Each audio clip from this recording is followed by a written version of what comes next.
ম্যাচটা ছিল শেফিল্ড ইউনাইটেডের জন্য মহা গুরুত্বপূর্ণ। বার্নলিকে হারাতে পারলে সেই ক্ষেত্রে প্রিমিয়ার লিগে সরাসরি প্রমোশন পাওয়ার সম্ভাবনা থাকতো শেফিল্ড ইউনাইটেডের, কিন্তু সেটা আসলে হয়নি। পয়েন্ট টেবিলের 2-এ থাকা বার্নলি তারা 2-1 গোলে হারিয়েছে শেফিল্ডকে এবং তারা সরাসরি প্রমোশন পেয়ে গেছে প্রিমিয়ার লিগে, সাথে লিডস ইউনাইটেড।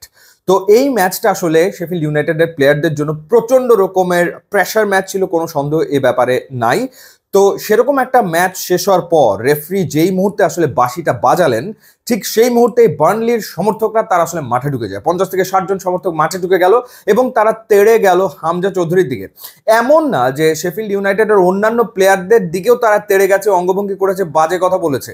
তা কেন, কি কারণে টার্গেট করলো হামজা চৌধুরীকে? হামজার দিকে ছুটে গেছে, হামজার দিকে গিয়ে তার মুখের ওপরে গিয়ে বাজে অঙ্গভঙ্গি করেছে এবং বাজে ভাষা প্রয়োগ করেছে, যার কারণে হামজা চৌধুরী তিনি তার মেজাজ হারিয়ে ফেলেন এবং তিনিও আসলে তখন তেড়ে যান ওই উগ্র সমর্থকদের দিকে। পরবর্তী সময়ে নিরাপত্তা কর্মী এবং পুলিশরা এসে তাকে মাঠ থেকে বের করে নিয়ে যাওয়ার চেষ্টা করে এবং টানেল দিয়ে তিনি যখন যাচ্ছিলেন, টানেলের পাশে আবার শেফিল্ড ইউনাইটেডের কিছু ফ্যান ছিল, তাদের সাথে আবার বার্নলির ফ্যানদের তর্কাতর্কি শুরু হলে সেখানে আবার হামজা চৌধুরী জড়িয়ে যান। পরবর্তীতে টানেলে অনাকাঙ্ক্ষিত ঘটনা আসলে ঘটে এবং এই ঘটনার পর শেফিল্ড ইউনাইটেডের কোচ যিনি ক্রিস ওয়াইল্ডার, তিনি বলেছেন যে মাঠে আসলে যথেষ্ট নিরাপত্তা ছিল না প্লেয়ারদের জন্য।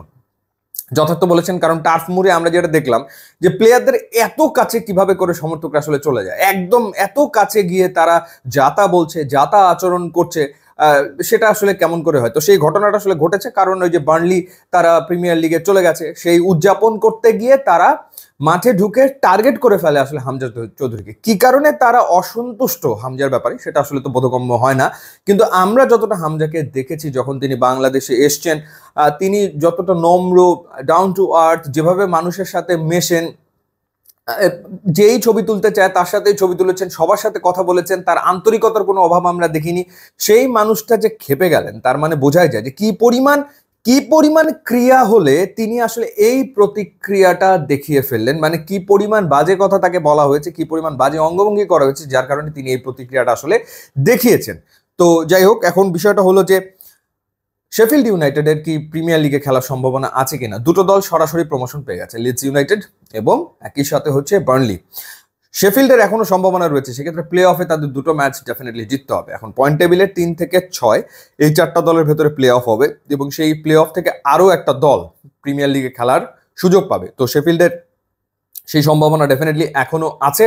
সো একই হামজা চৌধুরীর যে দল লিস্টার সিটি, সেটা অবনমন হয়ে গেছে, রেলিগেটেড হয়ে গেছে।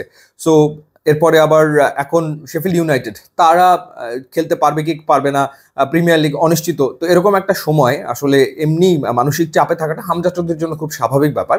এর ওপরে বার্নলি ফ্যানরা যেটা করেছে সেই কারণেই আসলে হামজা এই প্রতিক্রিয়াটা দেখিয়েছে বলে মনে হয়। কিন্তু এখনো শেফিল্ড ইউনাইটেডের কিন্তু প্রিমিয়ার লিগে খেলার সম্ভাবনা রয়েছে। ইউটিউব, ইনস্টাগ্রাম লিঙ্ক আছে, আপনারা যোগ দিলে খুবই খুশি হবে। And thanks for watching.